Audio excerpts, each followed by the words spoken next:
ভৌতিক গল্প হাসপাতালের করিডরে। লেখক অন্তু সরকার।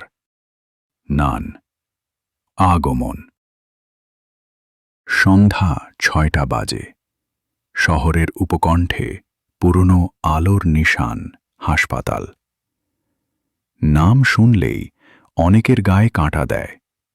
হাসপাতালটা এখনো চালু আছে, তবে রাত 10টার পর কেউ সেখানে থাকে না।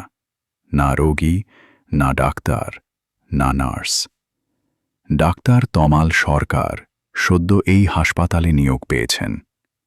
শহর থেকে দূরে হলেও সরকারি চাকরি, তাই না করতে পারেননি। প্রথম দিনেই সিনিয়র ডাক্তার বলেছিলেন, রাতের পালা এড়াতে পারলে ভালো হয়, এখানে কিছু আছে। তমাল তখন হেসে উড়িয়ে দিয়েছিলেন। ভূতের গল্পে বিশ্বাস নেই ওর, কিন্তু এখন প্রথম রাতের ডিউটিতে ওকে থাকতে হচ্ছে। 9-2 নিস্তব্ধতা। রাত 11টা। হাসপাতাল নিঃসঙ্গ, নির্জন। চারদিকে হিমেল বাতাস।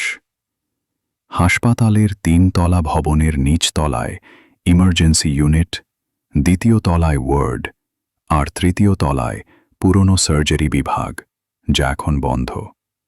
তমাল নিচতলায় ডিউটি রুমে বসে ঘুম ঘুম চোখে রিপোর্ট লিখছিলেন।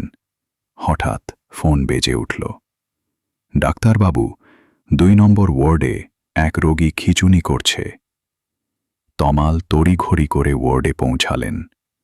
রোগীটা ছিল কোমায়, গত 3 দিন ধরে নড়েনি, কিন্তু এখন সে বিছানায় বসে ফ্যাল ফ্যাল করে তাকিয়ে আছে।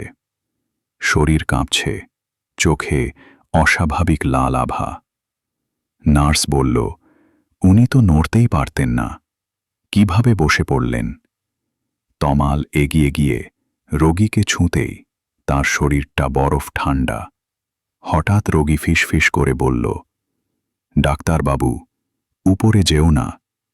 3 রহস্যময় 3য় তলা।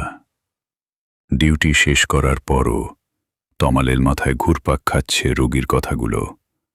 উপরে যেও না। কেন বলল?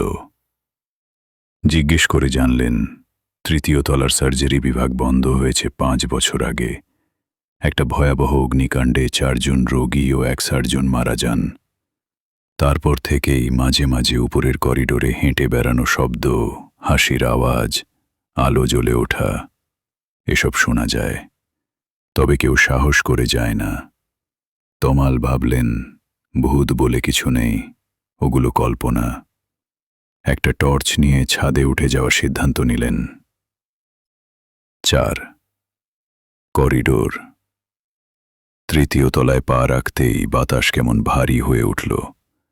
চারদিকে নিস্তব্ধতা, পুরনো বিছানা, সার্জিক্যাল যন্ত্রপাতি, ধুলো জমে থাকা সিলিং। তমাল ধীরে ধীরে করিডোরে এগোতে থাকলেন। হঠাৎ পিছন থেকে এক নার্সের পোশাক পরা ছায়া দেখতে পেলেন, হাঁটছে। এই, কে ওখানে? ডাকলেন তিনি। কোনো জবাব নেই। ছায়াটা ঘুরে তাকালা, কিন্তু তার মুখ নেই। এক নিমেষেই অদৃশ্য। তমালের হাত পা ঠান্ডা হয়ে এলো।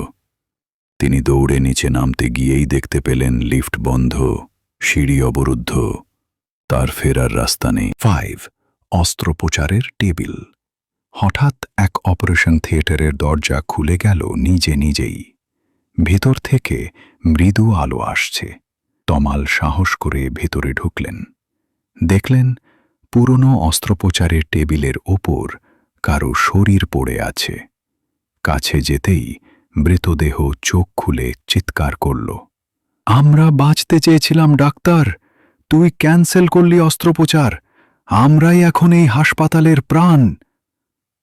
তমাল বুঝতে পারলেন, এই আত্মারা সেই মৃত্যুর শিকার যাদের চিকিৎসা হয়নি সময় মতো। এখন তারা প্রতিশোধ চায়। হঠাৎ চারদিক অন্ধকার, ঠান্ডা বাতাসে টর্চ নিভে গেল। ঘরের দেয়ালে রক্ত দিয়ে লেখা, তুই এবার তোর অপারেশন শেষ কর। 6 মুক্তি। তমাল জ্ঞান হারিয়ে ফেলেন।